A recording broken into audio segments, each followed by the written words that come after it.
Hello and assalamu alaikum. Welcome to this English lesson. Today we are going to learn most confusing words. Home and ho. Many people feel confused when they have to choose between home and ho. Let's find out. تاسو فکر کوئ چې آیا دا جمله صحیح ده؟ خو بالکل نه. زیات خلک د هوم او هو په باره کې نه پوهیږي او تل دا غلط استعمالوي. یعنی د هوم په ځای هو راوړي او د هو په ځای هوم استعمالوي. دا خلکو لپاره دا ویډیو ده. In this video, I will explain the difference. A simple way.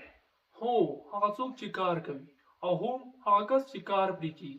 یعنی د عمل تر سره کوونکي ته هو وایو او څوک چې د عمل هدف وي د هغه لپاره هوم استعمالوو. راځئ چې اگزامپل وګورو. اگزامپل سره به تاسو بالکل پوه شئ. Who is calling you? څوک تا ته زنګ وهي. He is calling you. هغه تا ته زنګ وهي. ځکه دلته هو سم دی. ځکه هماغه کس کار کوي.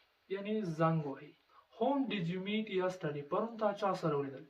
I meet him yesterday. ما پرون هغه سره ولیدل. ځکه دلته هوم سم دی. ځکه چې هغه کس عمل نه ترسره کوي بلکې عمل پرې کیږي. یو ډېر ساده ټریک. د هو لپاره he وازمایه او د هوم لپاره him وازمایه. راځئ چې نورې جملې وګورو. Who wants tea? څوک چای غواړي. He wants tea. یعنی هغه چای غواړي. ځکه هو سم دی چې he راغلی ده. یعنی څوک چې عمل ترسره کوي. Whom do you trust? ته په چا باور لري؟ I trust him. زه په هغه باور لرم. نو ځکه هوم سم ده. Home is coming tomorrow. څوک سبا راځي. دا جمله غلطه ده. ځکه موږ وایو he is coming tomorrow. یعنی هغه سبا راځي. نو موږ ته پکار دی چې موږ ووایو who is coming tomorrow. څوک سبا راځي. د دې جواب دی he is coming tomorrow. هغه سبا راځي.